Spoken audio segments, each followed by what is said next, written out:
वैराग्य संदीपनी के प्रारंभिक कुछ साखियों पर कल चर्चा हुई। संत स्वभाव वर्णन आगे की साखी है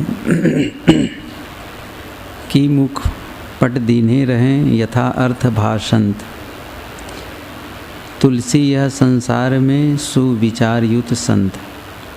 संतों के स्वभाव के विषय में गोस्वामी जी कहते हैं कि ऐसे या तो मुख रूप किवाड़ को बंद रखते हैं कि मुख पट दीन्हे रहे, यथा अर्थ भाषंत या यथार्थ हितकारी बात बोलते हैं। गोस्वामी जी कहते हैं तुलसी या संसार में सो विचार युक्त संत, वे ही संत विचारवान हैं। साधु के वेश में तो बहुत से लोग हैं, साधु की रहनी में कम लोग हैं। इसी को कहते हैं यहाँ पर। कैसे पता चले कौन साधु है कौन असाधु है? उनके कौन ऐसे लक्षण हैं जिससे जाने? वैसे तो साहब ने भी कहा है, सदगुरु कबीर ने, बोलत ही पहचानिए साहू चोर का घाट, अंतर घट की करनी निकरे मुख की बाट। आदमी चुप है, पता नहीं चलता है अंदर क्या है। जब बोलने लगता है तो पता चलता है। वाणी ते पहचानिए साहू चोर का घाट।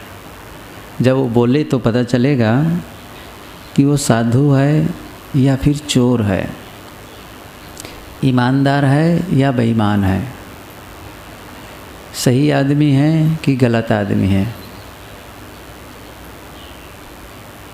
ऐसा इसलिए कहते हैं कि अंतर घट की करनी निकरे मुख की बाट। अंदर की जो आवाज़ है वो मुख के रास्ते से बाहर निकलती है, जो विचार है वो बाहर निकलता है। यहाँ पर गोस्वामी जी का कहना है कि या तो वो नहीं बोलते कि मुख पट दीन्हे रहें, या तो मुख रूप किवाड़ को बंद रखते हैं। इसमें भी साहब ने आया कि जब बोलत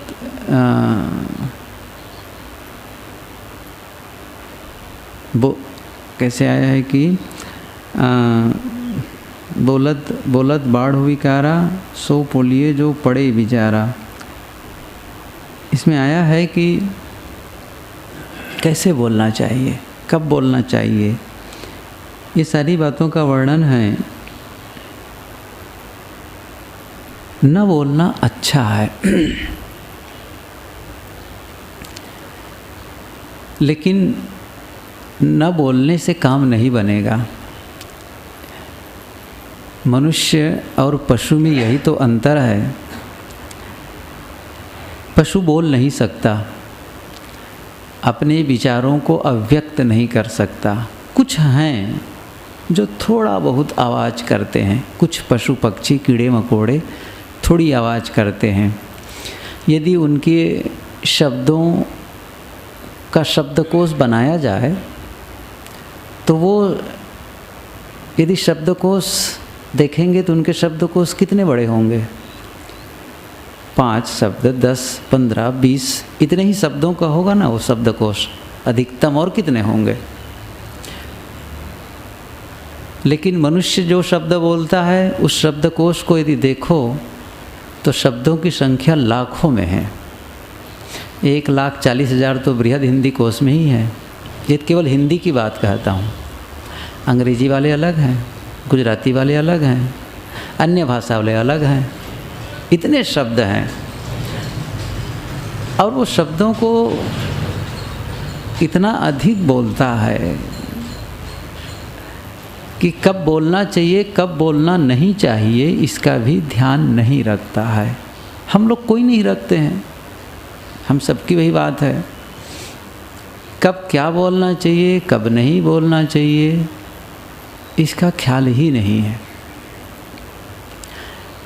बहुत पहले वो सुक्ति पढ़ी थी मैंने कि पशु न बोलने के नाते दुखी होता है और मनुष्य अधिक बोलने के नाते दुखी होता है। पशु नहीं बोलता है इसलिए उसको दुख होता है, और आदमी बोलता है, ज़्यादा बोलता है इसलिए दुखी होता है। क्या मतलब है आखिर में? बोलें तो फिर हितकारी वचन बोलें। मौन, कुछ लोग तो मौनी हो जाते हैं। कबीर साहब जी इसके लिए नहीं कहा है कि मौनी हो ही जाओ, न बोलो, ऐसा नहीं है। बस इतना ही है कि बोलते समय ध्यान रखो, ये तराजू तौल के तब मुख बाहर आन। बोल तो अमोल है जो कोई बोले जान, ये तराजू तौल के तब मुख बाहर आन। बड़ा अनमोल है, एक एक शब्द का बड़ा महत्व है। गुरुदेव जी बताया करते थे, एक शब्दकोश का विमोचन था। रामचंद्र वर्मा आए थे, बहुत बड़े वैयाकरण, वो हिंदी जगत के प्रतिष्ठित विद्वान। अध्यक्षी भाषण था उनका। बोले, उन्होंने कहा एक एक शब्द में जान होती है, शब्दों में जान होती है। किसी को रुला दे, किसी को हंसा दे, बने काम को बिगाड़ दे, बिगड़े काम को बना दे। शब्दों में जान तो है, ये सच है। इसलिए बोलते समय बहुत सावधानी। यथा अर्थ भाषण की मुख पट दीन्हे रहें, यथा अर्थ भाषण।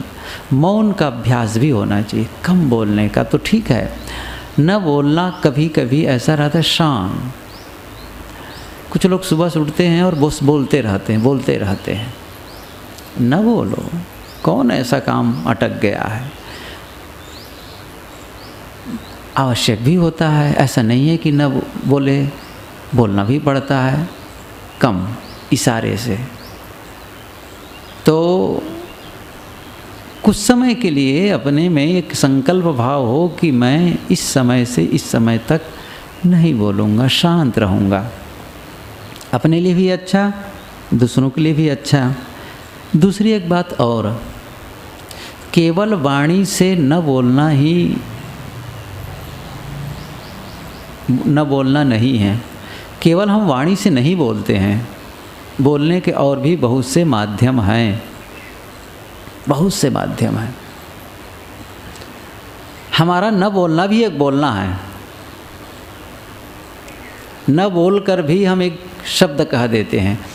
जैसे मैं एक उदाहरण दूँ, यहीं एक आदमी आए, हम सब बैठे हैं, अचानक आ जाए यहाँ और बस कुछ सेकंड खड़े होकर के सब तरफ देखे और चुपचाप चला जाए, न बोले, तो आप क्या कहते? नहीं बोला, वो कुछ तो कह के गया।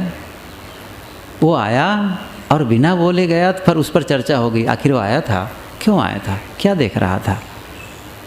मतलब ऐसा कुछ कह गया, ऐसा कुछ कर गया कि जैसे मानो वो कुछ संकेत कर गया। उपस्थिति ही बोलना है। और हाथों के इशारे से भी बोलते हैं, हाथ नहीं बोलते हैं, हाथ से भी तो बोलते हैं। यहाँ तक के आँखों से भी बोलते हैं। आँखों से बोलते हैं कि नहीं बोलते हैं, सब जानते हैं। आँखों से बोल लेते हैं, इशारा कर दिए, हाँ ना, सब दोनों हो जाता है। ये अद्भुत है। किसी ने बहुत सुंदर कहा है कि किसी की गलती को सीधे सीधे कहने के स्थान पर आँखों की भाषा और इशारों का इस्तेमाल करना उचित होता है। एक पंक्ति उन्होंने कही कि ओठों पर शब्दों को लिखकर मन के भेद न खोलो। ओठों पर शब्दों को लिखकर मन के भेद न खोलो। आँखों से मैं सुन सकता हूँ, आँखों से तुम बोलो। आँखों से मैं सुन सकता हूँ, आँखों से तुम बोलो।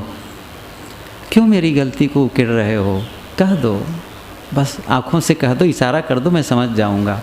सबके बीच कहने की आवश्यकता नहीं है। आँखें बोलती हैं,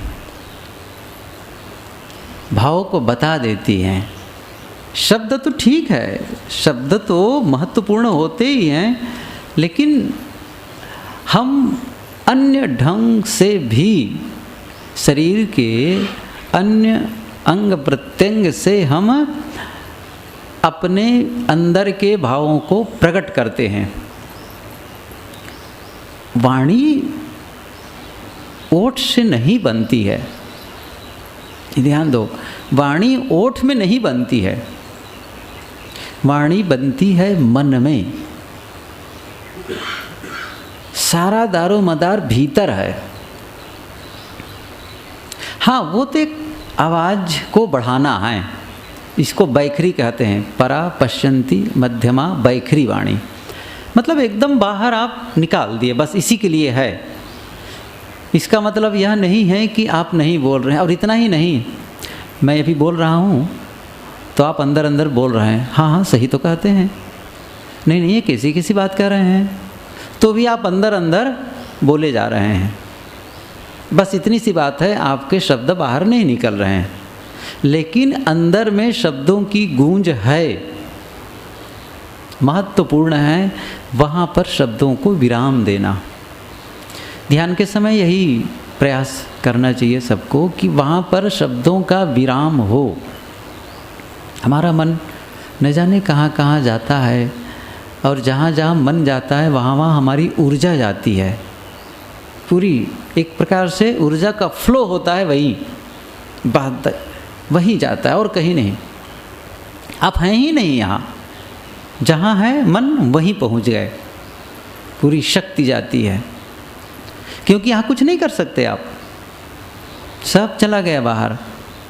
इसलिए उस ऊर्जा को बचाना है तो अपने आप में रुकना है, और वो फिर ऊर्जा जो बचती है हमारे अन्य साधना में वो सहयोगी होती हैं। तो हम ऊर्जा को बहुत ख़त्म करते हैं, हमारी एनर्जी लॉस होती है। कैसे? बोल कर, या फिर अनावश्यक सोच कर, नकारात्मक सोच कर, इसकी सुरक्षा करने की आवश्यकता है। गोस्वामी जी कहते हैं कि वही संत विचार युक्त हैं। विचारवान संत कौन हैं? जो नहीं बोलते। हाँ, यदि उनको बोलना होता है तो फिर यथा अर्थ भाषंत, यथार्थ हितकारी बात बोलते हैं, अपने लिए भी अच्छा हो, दूसरों के लिए भी अच्छा हो। सत्य बोलो, प्रिय बोलो, हित बोलो, मित बोलो, यही तो कहा गया। प्रियम ब्रूयात्, प्रिय बोलो, हित बोलो। कई बार शब्दों में तीखापन आ जाता है, तीखापन आता है भीतर से। कई बार होता है किसी की गलती को लेकर के हमें बोलना है तो फिर डांटना ज़रूरी है, आवश्यक है। कई बार कई लोग प्रेम की भाषा नहीं समझते हैं तो उन्हें कभी कभी कठोर भाषा का प्रयोग करना पड़ता है, लेकिन यह कठोर भाषा का प्रयोग कभी होता है, और लेकिन हमारे दिल में कठोरता नहीं होनी चाहिए, तब तो फिर वो कारगर होती है। और दिल में भी कठोरता है और दूसरे की हित की बात इसलिए कह रहे हैं कि हम अपने अहम की पुष्टि के लिए कह रहे हो, तो सामने वाला भी समझ जाता है वो संदेश को, और फिर वो भी अकड़ जाता है, और इसीलिए कारगर नहीं होता है हमारी डांट। डांटते तो हैं कई बार, सामने तो चुप हो जाता है आदमी, सामने चुप हो जाता है, लेकिन पीठ फिर जा करके वो उसका अपोजिट में योजना बनाता है, ये बिल्कुल इसके ऐसा करना है वैसा करना कह के, इसलिए प्रायः कारगर नहीं होता है। कोई बच्चा है, कोई नासमझी, एक दो बार में वो समझ लेता है, क्योंकि सामने वाला कई बार जब गलती कर ही रहा है तो समझाने से नहीं मानने वाला है, तो डांट से कहाँ ना मानने वाला है वो। लेकिन हम तो अपनी शक्ति और अपना संयम खो दिए। बहुत संभालने की ज़रूरत है अपने को। बोलने में बहुत ही सावधानी की आवश्यकता है। बहुत से झगड़े अनावश्यक और गलत बोलने से होते हैं। यदि इसको संभाल लिया जाए तो बहुत से झगड़े अपने आप शांत हो जाएं। ये केवल संत लक्षण नहीं है और संतों के लिए उपदेश नहीं है, मानव मात्र के लिए, और संत के लिए तो है ही है। और लोग बोलते हैं तो बोलते रहें। यहाँ तो साधु की बात कहते हैं कि वो कम बोले और जब भी बोले हितकारी बात बोले। गोस्वामी जी कहते हैं कि वे ही संत विचारवान हैं, सो विचार युत संत। बोले वचन विचारी के लीन्हे संत स्वभाव, तुलसी दुख दरु वचन के पंथ देत नहीं पाओ। आगे और उसी की व्याख्या करते हैं, वे संत स्वभाव को लिए हुए विचार पूर्वक वचन बोलते हैं। बोले वचन विचारी कै, विचार कै बोलते हैं। लिहे संत स्वभाव, संत स्वभाव को लेकर के ध्यान भी रखना होता है, अपने वेश मर्यादा। अब शब्दों का प्रयोग कोई साधु करने लगे हैं, कुछ लोग ऐसे भी साधु वेश में होते हैं जो उनमें शब्दों का भी संयम नहीं है, भद्दी गालियाँ देते रहते हैं, ध्यान ही नहीं रखते हैं कि कैसे शब्दों का प्रयोग करने चाहिए, कहाँ। लेकिन नहीं, उन लोगों को लगता है कि ये कोई बात नहीं, चला करता है, गलत गलत शब्द प्रयोग करते रहते हैं। केवल वो साधु आश्रम की ही बात नहीं है, घरों में भी इसका ध्यान रखना चाहिए।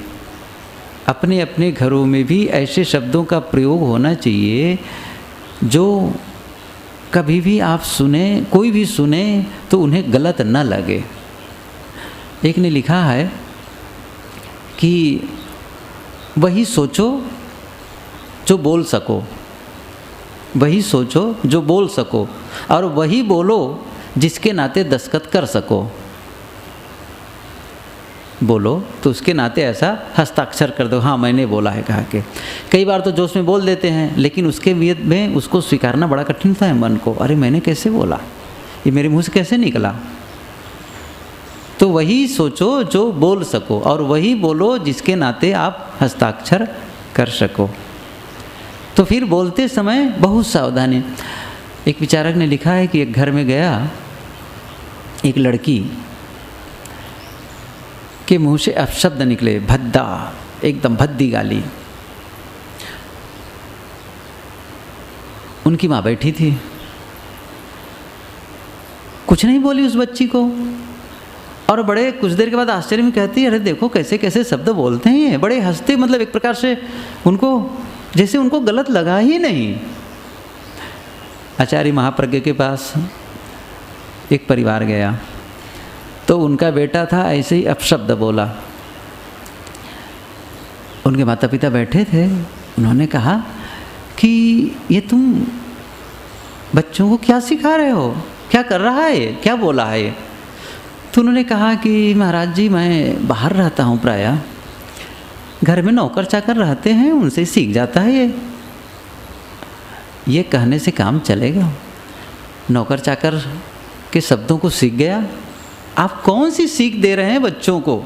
यदि वो बाहर जाकर भी गलत शब्दों का प्रयोग करता है तो भी घर वालों की जिम्मेदारी होती है कि आपके बच्चे ऐसे शब्दों का प्रयोग न करें कि कभी आपके घर में कोई मेहमान आए और आपको लज्जित होना पड़े।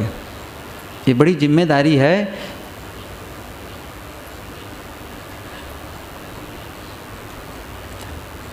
बड़ी जिम्मेदारी है कि वो अपने परिवार में शालीनता भरे शब्दों का प्रयोग हो। हम सबको भी चीज़, सबके लिए यही बात है।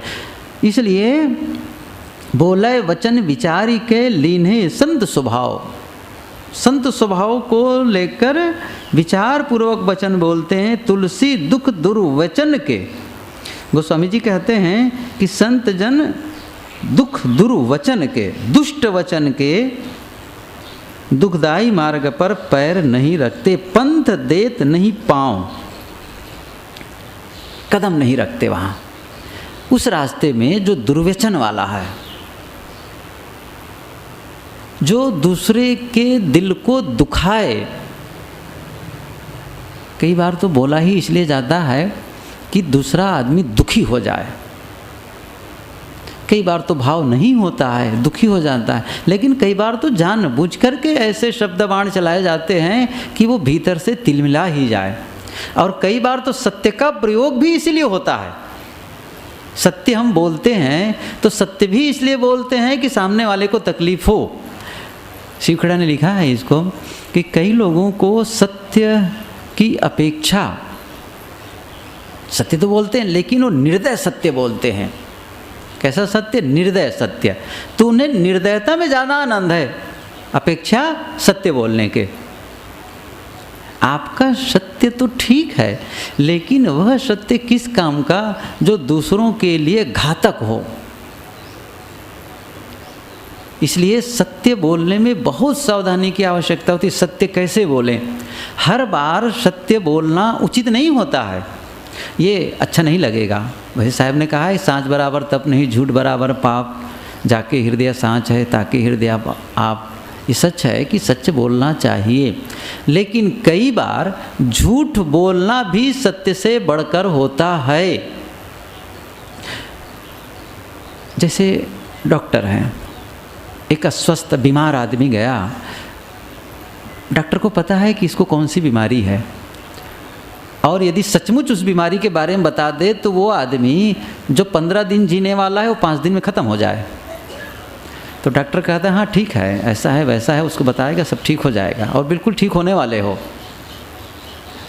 अब कहोगे डॉक्टर तो झूठ बोल रहा है। तो झूठ में कौन सा नुकसान है डॉक्टर का? उसमें रोगी का कौन सा नुकसान है? कई बार एक बार वहाँ की घटना, छत्तीसगढ़ की बालोद में एक युवक का शरीर छूट गया। उनके छोटे छोटे बच्चे थे, तो उन बच्चों को उनके एक दूसरे परिवार, उनका परिवार था, वहाँ ले जा कर के बच्चों को रखा गया था। हम लोग वहीं गए। अब जिनके यहाँ जिनका शरीर छूटा था वो तो अलग घर था। तो फिर उन बच्चे तो उनको शायद नहीं बताया रहा होगा तुम्हारा पिता मर गया, क्या हो गया, वो कर गए। बच्चे बस आराम से रहते थे। शुरू में उनको ऐसा नहीं बताया जाता। कभी संदेश भी देना होता है किसी को कि आपका पति मर गया या पत्नी मर गई, ऐसा नहीं कहा जाता है आ जाओ जल्दी से, बहुत ज़्यादा तबीयत खराब है, क्योंकि वहीं से चलते समय वो हैरान हो जाए तो कैसे काम बनेगा। तो ऐसा लगेगा झूठ तो है ये। लेकिन ये ध्यान रखना होता है कि आप जो सत्य बोलें वह सत्य नुकसानदायक ना हो। ये उदाहरण कई बार यहाँ कहा गया है कि एक साधु एक गुफा एक बना हुआ था पहाड़ी या जंगल इलाका में, बैठा हुआ साधना में भजन कर रहा था। इतने में एक आदमी आया, एक गठरी लेकर सिर पर, डरा हुआ भयभीत भागता हुआ आया और जा कर के उससे गुफा के अंदर छिप गया। कुछ मिनट के बाद 2 बदमाश आए हाथ में छुरी लेकर और कहा, साधु से पूछा यहाँ एक कोई आदमी आया है इधर गठरी लेकर? तो साधु इशारा कर दिया, बता दिया कि हाँ उधर वो गया है। कहाँ? गुफा में। 2 आदमी गए, दोनों गए वो, और उस आदमी को पकड़कर घसीट करके बाहर ले आए और साधु के सामने ही उनकी हत्या कर दिए, गठरी लेकर भाग गए। इस घटना को देखकर साधु पछता रहा था कि मैं सत्य क्यों बोला। नहीं जानता कह सकता था, नहीं गया कह सकता था, लेकिन ये दृश्य तो मुझे देखने नहीं मिलते। निर्दय सत्य। यद्यपि उनका भाव उस समय गलत था, अच्छा नहीं, सही था, सत्य बोलने का भाव था, लेकिन हुआ क्या? जान रहे हो बदमाश हैं, छुरी लेकर आ रहे हैं, ये तो नहीं कहना चाहिए था। बात यह है कि दुख दुर्वचन के ये तो कभी ऐसे अवसर आते हैं, रेयर केस में कभी।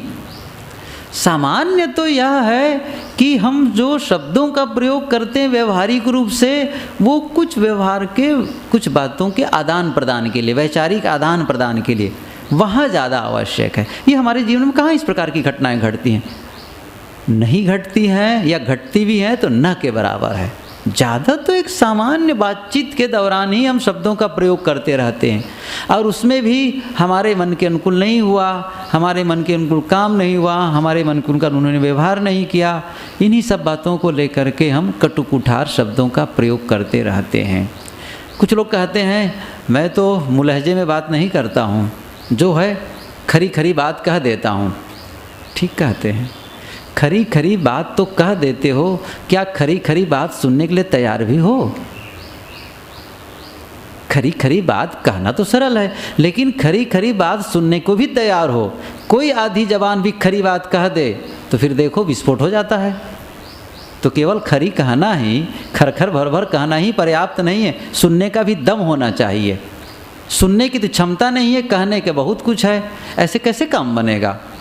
कोई भी कह सकता है, नहीं कहता है, मर्यादावश नहीं कहता है, आप बड़े हैं और कोई कारण हो सकते हैं, उनमें क्षमता कम, जो कमज़ोर आदमी है बेचारा नहीं कह सकता है। इसका अर्थ क्या हुआ?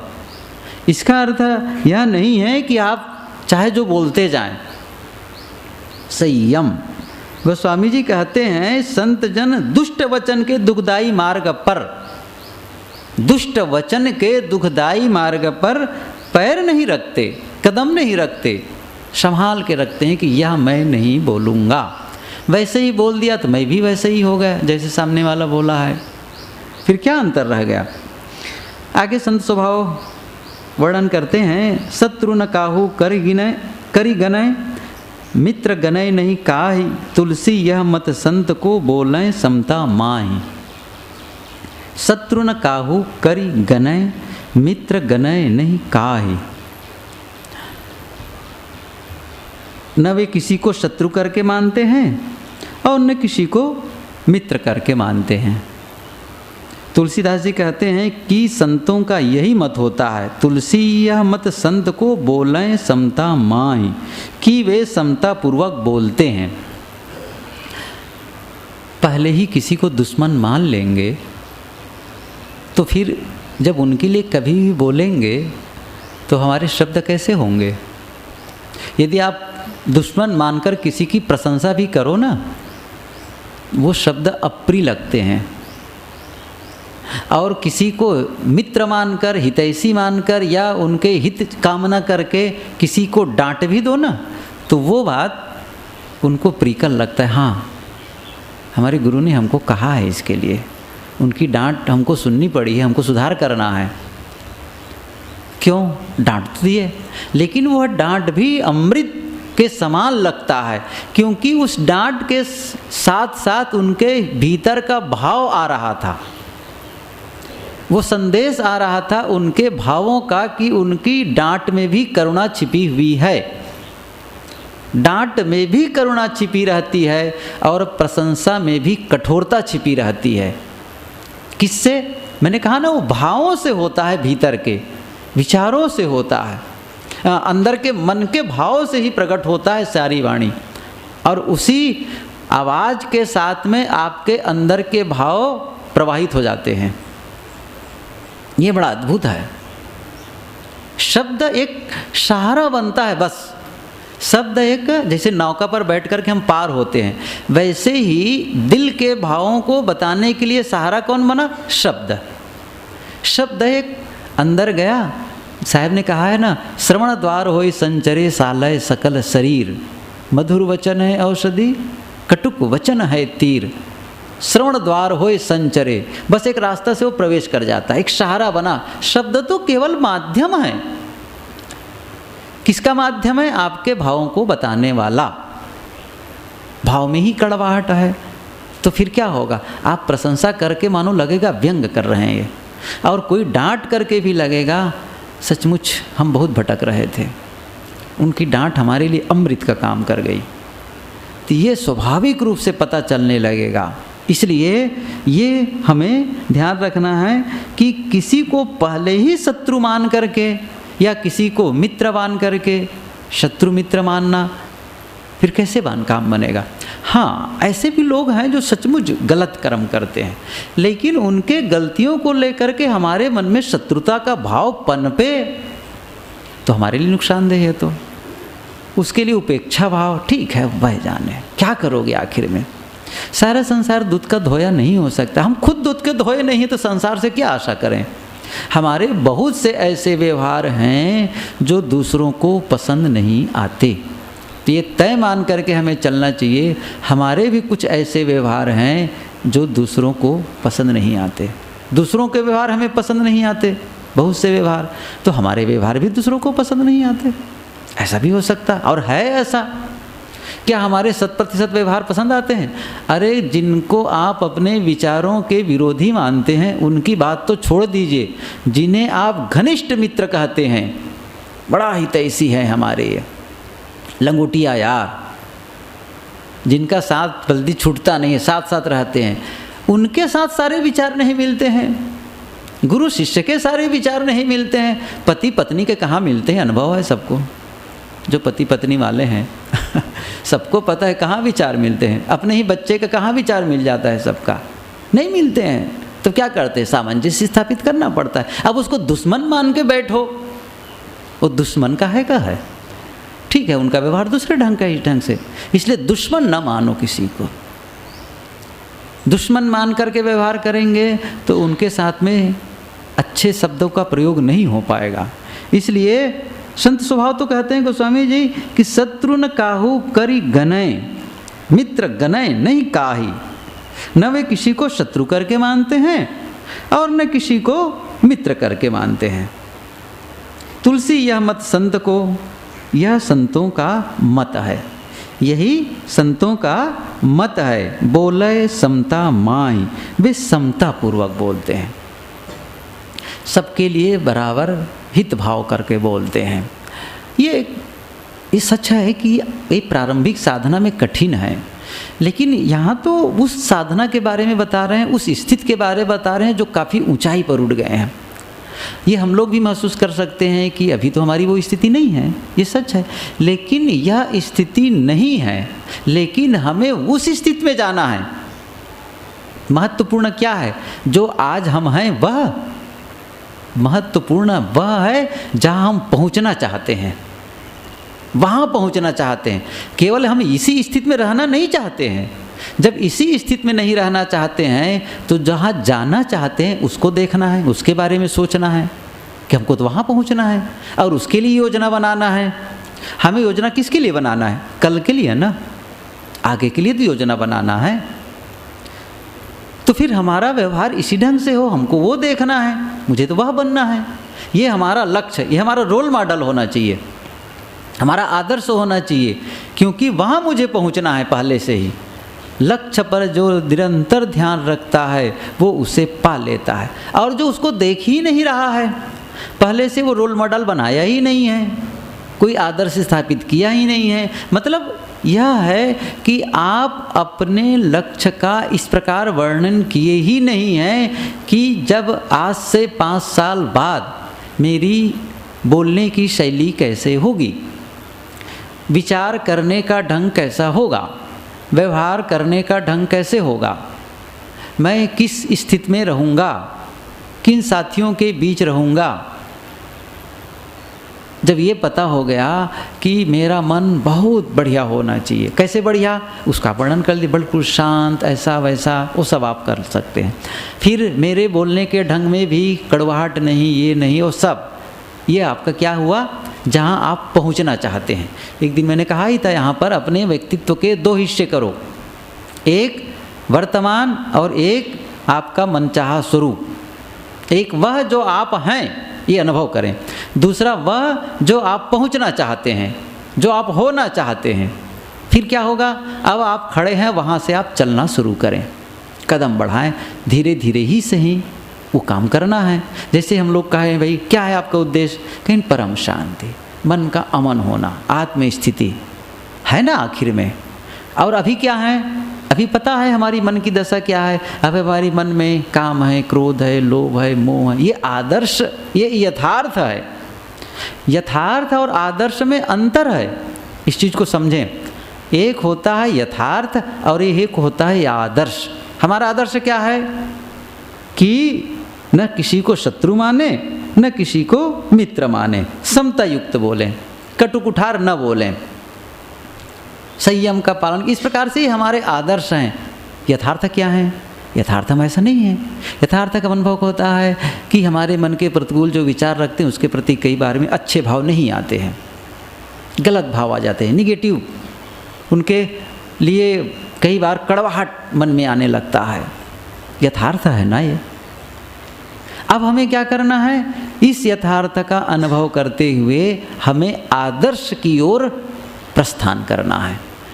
तो फिर ये सच है कि अभी वो स्थिति नहीं है, लेकिन जिस स्थिति में पहुंचना है उसको जानना बहुत ज़रूरी है, उसके बारे में जानकारी आवश्यक है। और वही जानकारी यहाँ पर गोस्वामी जी देते हैं कि संतों का यही मत है, वे न किसी को शत्रु करके मानते हैं और न किसी को मित्र करके मानते हैं, वे सबसे समतापूर्वक बोलते हैं। सो जन जगत जहाज हैं, जाके राग न रोष, तुलसी तृष्णा त्याग के गहे शील संतोष। सो जन जगत जहाज है, जाके राग न रोष। गोस्वामी जी कहते हैं कि वे पुरुष, सो जन, जन व्यक्ति, पुरुष कोई भी व्यक्ति, वे पुरुष जगत में जहाज हैं। जगत में, जगत का मतलब जगत के लोगों को तारने के लिए जहाज के समान है। सो जन जगत जहाज हैं, कौन? तो लक्षण बताते हैं। जाके राग न रोष, जिसके मन में राग और द्वेष नहीं है। तृष्णा, तुलसी तृष्णा त्याग के, और तृष्णा का त्याग करके गहे शील संतोष, शील संतोष धारण करते हैं। इतने लक्षण हो तो कोई भी वह लोगों को तारने वाला जहाज हो जाएगा। ये संतों के लक्षण हैं जो दूसरों का भी हित करते हैं। तारने का मतलब क्या हुआ? तारने का मतलब इतना ही है कि उनको भी वो अपने साथ ले चलते हैं, जैसा है वैसा अपना सरीखे बना लेते हैं। भृंगी कीट का उदाहरण दिया जाता है, ये तो कहावत मात्र है, अपने समान वो बना लेते हैं। तो उनके लिए एक सहयोगी और सहारा, ऐसे ही संतों के नज़दीक जाकर के लोग अपने आप को पाते हैं ये हमारे गुरु हैं, या मान लेते हैं कि जैसा इनका स्वभाव है मेरे लिए बहुत ही आदर्श हैं। वो सारे आदर्श यहाँ पर बताते हैं, गुण बताते हैं। राग और द्वेष, जिनके मन में राग और द्वेष नहीं है तो बड़ा कठिन मामला। राग और द्वेष से परे होना, राग रहित, द्वेष रहित, वीत राग वीत द्वेष, ये शब्द बहुत मनमोहक हैं, लेकिन ऐसा काम करना होगा। और तृष्णा, अधिक अधिक की चाहना है, उसमें संतोष ही नहीं है, और चाहिए और चाहिए, तो भी त्याग देते हैं। शील संतोष धारण करते हैं, संतोष धारण करते हैं, शीलवान होते हैं। ऐसे संत जन जगत में जहाज हैं, मतलब अपना तो वो कल्याण कर ही लिए, औरों के कल्याण में भी सहयोगी हैं, और उनके वचन ही हमारे लिए बहुत ही एक प्रकार से संबल हैं, एक सहारा देते हैं। उनके शब्दों को ही सुनकर लगता है कि सचमुच ऐसा ही है। वैसे तो सामान्य उपदेश बहुत लोग करते रहते हैं, कहाँ कोई मानता है उन सब चीज़ों को। जहाँ से रहनी संपन्न संत ये शब्दों का प्रयोग करते हैं वो बेहद ही वजनदार होते हैं। इसलिए हमारा काम तो ये है कि हम अभी उस दशा में पहुँचें, पहले ही हम जहाज बन के न बैठ जाएं, आओ बैठो हम पार लगाने वाले हैं, हम कल्याण करने वाले हैं, ऐसा काम नहीं बनेगा। पहले वो योग्यता अर्जित करें। निज संगी निज सम करत, दुर्जन मन दुखदून, मलिया चल हैं संत जन, तुलसी दोष भीऊन। निज संगी निज सम करत, आगे वही बात कहते हैं। संत जन अपने सत्संगियों को अपने समान बना लेते हैं। अच्छे लोग न केवल अच्छी बात बताते हैं, बल्कि लोगों की उंगली पकड़कर वहाँ ले चलते हैं, वहाँ पहुँचा देते हैं जहाँ स्वयं हैं। उंगली पकड़कर वहाँ पहुँचा देते हैं जहाँ स्वयं खड़े हुए हैं, ले आते हैं। गुरुजी भी कहा करते थे, और ऐसे भी संत लोग कहा करते हैं कि कोई गुरु शिष्य नहीं बनाता है, गुरु बनाता है। कर ले आप समान, गुरु कर ले आप समान। ये पंक्ति बहुत प्रसिद्ध है कि लोहा को कंचन करे सो पारस है कच्चा, और जो लोहा को कच्चा, और मतलब जो बना दे वैसा ही, जो लोहा को पारस बना दे, वही तो असली है। मतलब एक बार पारस की क्या है कि स्थिति, वो लोहे को छुआ दे वो सोना हो जाए। लेकिन कोई पारस ही बना दे अपने समान। पारस का काम क्या होता है कि वो लोहे को सोना बनाता है, पारस नहीं बनाता है। पारस नहीं बनाता है। और गुरु मंत्र है, गुरु का काम क्या है? गुरु का काम है वो गुरु बना देता है। मतलब वो सारी योग्यता उनमें प्रकट करा देता है, या कहना चाहिए वो अपनी सारी जानकारी उनको दे देता है जो स्वयं हैं। इसलिए गुरु कर ले आप समान जो कहा गया है, अपने समान बना लेते हैं। दीपक एक बुझा हुआ दीपक है, कई दीपक रखे हुए हैं, जला दिए तो दीपक का काम क्या है? वो अन्यान्य दीपकों को भी जला सकता है। जिससे उसको जलाया गया है उसी की क्षमता वाला हो गया। शायद आप लोग भी सुने होंगे सीडी में कि एक बात आ रही थी कि उद्घाटन था तो दीप प्रज्वलित किया गया। कहीं कहीं जाओ सत्संग में कहीं भी तो कहें दीप प्रज्वलित करना है। तो छोटा बच्चा था तो उन्होंने कहा अपने पिता से कि पापा ये बताओ कि इतनी लाइट लगी हुई है, इतने बल्ब हैं, इतने वो हैं, तो फिर ये दीप प्रज्वलित की क्या ज़रूरत है? प्रकाश कम है, ऐसा क्यों? लाइट लगा देना चाहिए और वहाँ दीप प्रज्वलित करवाए जा रहे हैं। तो उन्होंने कहा कि हाँ ये बात बिल्कुल सही है, लेकिन एक बात है इसमें, एक लाइट को जला दो, चाहे वो बल्ब हो चाहे ट्यूब हो, उससे दूसरा बल्ब नहीं जलेगा। एक बल्ब से दूसरा बल्ब नहीं जलेगा, लेकिन एक दीपक से दूसरा दीपक जल जाता है। इस संकेत को बताने के लिए दीप प्रज्वलित की परंपरा चली आ रही है। हमारी परंपरा में दीप प्रज्वलन है, मतलब इतनी क्षमता उसमें हो जाती है कि अपने ही समान वो दूसरे को बना दे। यहाँ गोस्वामी जी कहते हैं निज संगी निज सम करत, अपने सत्संगियों को संत जन अपने समान बना लेते हैं। वो रोकेंगे नहीं। यदि कोई साधक मीठा बोलने लगे, क्रोध छोड़ने लगे और अच्छे विचार देने लगे, तो कोई गुरु थोड़े कहेगा अरे तू मेरे ही समान बोलता है, कम बोल, थोड़ा क्रोध कभी कभी किया कर, ऐसा कभी नहीं कहेगा। वो बहुत खुश होंगे, बहुत खुश होंगे कि ये देखो मेरा एक शिष्य है वो कितना बढ़िया काम कर रहा है। कोई मास्टर अपने बच्चे को पढ़ाता है, कोई मास्टर पढ़ाता है बच्चों को और वो बच्चा पढ़कर कलेक्टर हो गया तो मास्टर नाराज़ होगा भला? आप बताएं, वो मास्टर नाराज़ होगा? मेरा लड़का, मेरा पढ़ाया हुआ बच्चा वो कलेक्टर हो गया? नहीं होगा। वो तो बड़ा खुश होगा, अरे वाह मैं तो मास्टर ही हूँ लेकिन मेरा पढ़ाया बच्चा कलेक्टर हो गया, बहुत खुश होगा। आखिर जितने कलेक्टर हैं और जितने नेता हैं किसी मास्टर द्वारा तो पढ़ाए गए हैं, और उनको कितनी खुशी होगी। लोगों से भी कहता होगा मेरा पढ़ाया बच्चा है ये, देखो तो आज कलेक्टर की कुर्सी पर बैठा है, गदगद होगा, कभी ईर्ष्या नहीं करेगा उनके लिए। इसी प्रकार वो अपने समान ही बना लेते हैं जैसे वो खुद हैं। निज संगी निज सम करत, दुर्जन मन दुख दून। लेकिन एक उल्टा, बड़ी अच्छी बात यहाँ पर विनोदी बात कहते हैं, सत्संगियों को तो अपने समान बना लेते हैं और दुष्टों के मन में दूना दुख बढ़ा देते हैं। ये बड़ा अटपटा है। दुष्टों के मन में दुख को दुगुना कर देते हैं। इसका मतलब क्या हुआ? इसका मतलब इतना सा है कि इनके अच्छे लक्षण को देखकर, इनके संतों के अच्छे गुण को देखकर, या उनके उपदेश को सुनकर, या फिर उनके मान सम्मान को देख करके दुष्ट लोग बहुत दुखी हो जाते हैं।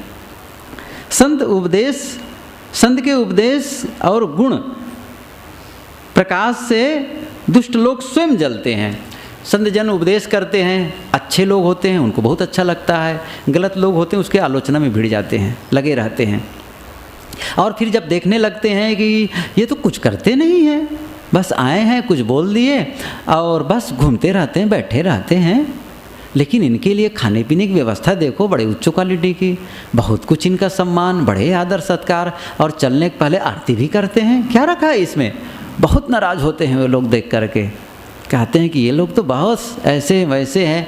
अब कभी वो एक मुट्ठी चावल नहीं देंगे साधुओं के लिए, लेकिन अंदर अंदर जलते रहते हैं। यही तो गोस्वामी जी कहते हैं कि दुर्जन मन दुख दून, दुष्टों के मन के दुख को बढ़ा देते हैं। इसका मतलब यह नहीं कि उनके दुख बढ़े इसलिए संत लोग काम करते हैं, ये बिल्कुल भाव नहीं है। वो बढ़ाना नहीं चाहते हैं, वो स्वाभाविक अपना कर्म करते हैं, लेकिन अपनी दुष्टता के नाते वो स्वयं अपने दुख को बढ़ाते हैं। ऐसे भी लोग हैं जो शुरू में आलोचक होते हैं, घोर आलोचक होते हैं, लेकिन धीरे धीरे धीरे धीरे वो उनके मन में भी परिवर्तन आने लगता है, और जो उनके विरोधी होते थे वही उनके प्रशंसक बन जाते हैं। ऐसी कई घटनाएं गुरु जी बताया करते थे। वो तो एक स्टेशन, एक कार्यक्रम में जाना था गुरुदेव जी को, पूरी जमात की बात थी, बिहार की है कि कहाँ की ख्याल नहीं है। तो पहले ही मैसेज दे दिया कि एक विरोधी हैं कोई पंडित, वो कहे कि तुम्हारे गुरुजी को मैं जूते की माला पहनाऊंगा। क्या कहा वो आयोजक से, जब तुम्हारे गुरुजी आएंगे तो उसको मैं जूते की माला पहनाऊंगा।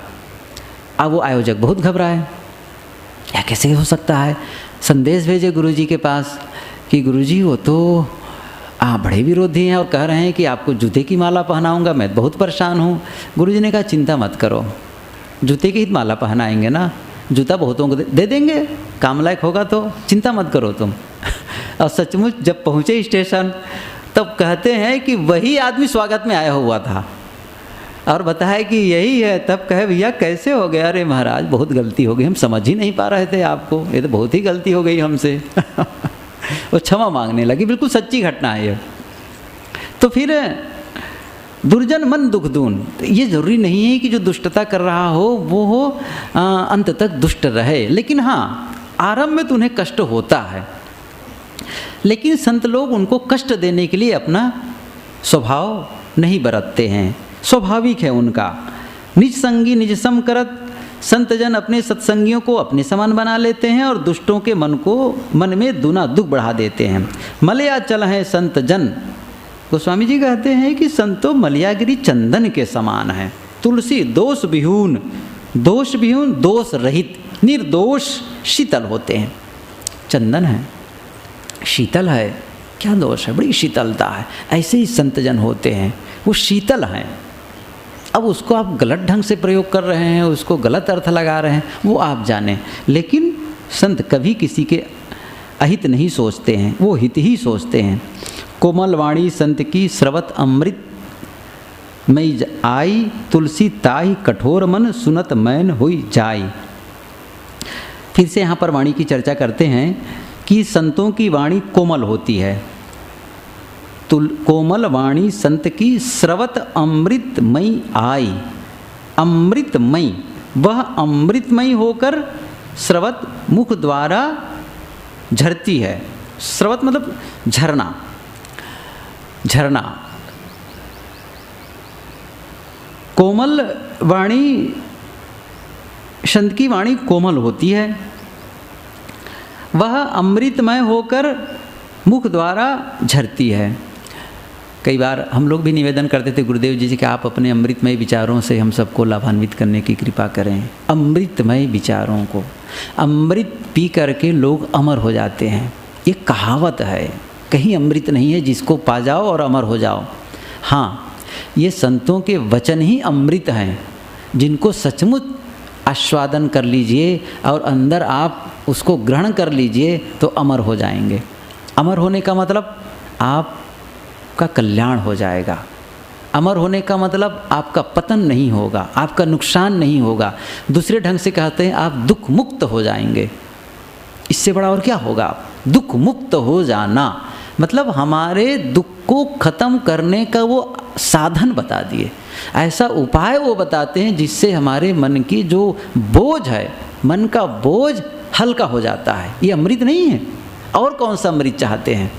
इसलिए उनके वचन ही अमृत है, इससे बढ़कर के अमृत नहीं हो सकता है। तो फिर ये अमृतमय होकर के मुख द्वारा झरती हैं।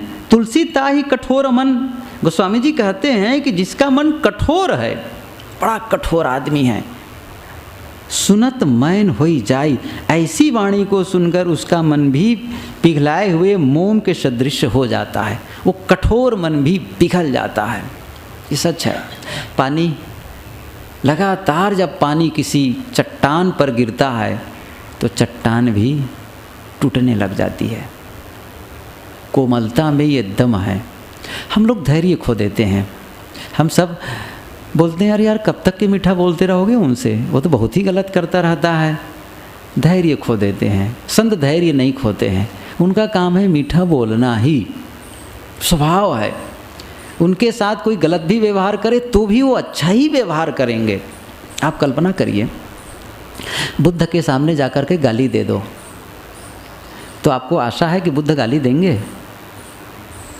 कबीर के सामने गाली दे दो जा कर के और डांट दो तुम बहुत खराब आदमी हो, तो कबीर क्या कहेंगे?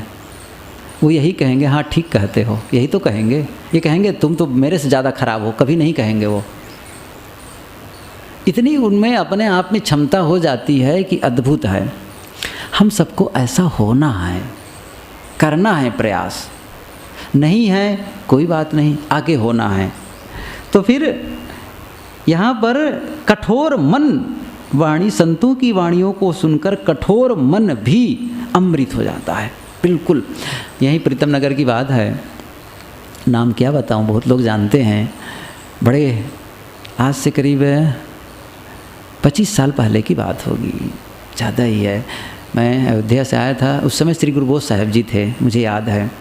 रविवारी सत्संग हुआ, एक युवक आया, बाल बड़े बड़े थे, और आकर के जो भी बोले थे गुरु बोध साहब जी उसके विरोध में बोलने लग गए, उल्टा पुल्टा। मतलब बिल्कुल, मतलब जो भी कुछ अच्छी बात कहे थे साहब, लेकिन उनको तो यह था कि चाहे जो बोले, यदि वो ये कहे कि सत्य बोलना है तो भी विरोध करना है, यदि वो बोलते कि मीठा बोलना चाहिए तो भी विरोध करना है, क्षमा करना चाहिए ये भी बोलते तो भी विरोध करना है। मतलब पूरी योजना ये थी कि मुझे विरोध करना है, चाहे ये कुछ भी बोले। सोच करके आए थे। अब बोले अंतिम में और आकर के न जाने क्या क्या वो उल्टा पुल्टा बोलने लगे, मुझे भी ख्याल भूल गया है। तो एक फ़ोटोग्राफ़र आते थे उधर शहर से, गुरचम साहब जी जानते होंगे, पहले वो भी थे उस समय। वो उनको बहुत फिर पकड़ के किसी भांति उनको कहे कि उनको थोड़ा से अलग किए। गुरुदेव जी आए और बता दिए कि एक ऐसा युवक आता है और इस ढंग से करता है, वो करता है। गुरुजी ने कहा अच्छा ठीक है, बता दिए बैठते कैसे हैं। वज्रासन में बैठते हैं, प्रायः वो वज्रासन में बैठे रहते हैं। तो आए और सुने गुरुजी के प्रवचन। फिर वो तो चाहते ही थे कि मैं गुरुजी के पास जाऊं और कुछ कहूं। अब जैसे गुरुजी के पास आए, गुरुजी ने कहा वाह भाई तुम बहुत अच्छे हो, तुम मेरे मित्र हो ना। गुरुजी ने पहले ही कहा तुम मेरे मित्र बनोगे। इतनी बात सुनना था कि वो तो पानी पानी हो गया। अब सोच कर के आए रहे होंगे, बस पहले ही कह दिए कि अच्छा तुम मेरे मित्र बनोगे, बहुत अच्छे। ओह, अब वो बेचारा बाद में कहता था मैं तो साहब सुन के पानी पानी हो गया, फिर बोल ही नहीं पाया। बहुत उपकार मानते हैं, अभी भी कभी कभी आते हैं। तो फिर वो ये यहाँ पर प्रसंग याद आया कि तुलसी ताही कठोर मन सुनत मैन होई जाए। कठोर मन भी मोम के समान पिघल जाता है। ये अद्भुत है, कठोर मन भी पिघल जाता है। इसलिए हमें अपने भीतर कोमल वाणी का निर्माण करना है, कोमल वाणी बोलना है। यहाँ तो संतों का लक्षण बता रहे हैं कि संतों की वाणी कोमल होती है, वह अमृतमय होकर मुख द्वारा झरती है। गोस्वामी जी कहते हैं कि जिसका मन कठोर है वह ऐसे कोमल वाणी को सुनकर उसका मन भी पिघल जाता है। कैसे? सुनत मैन होई जाए, मैन मोम के समान वह पिघल जाता है।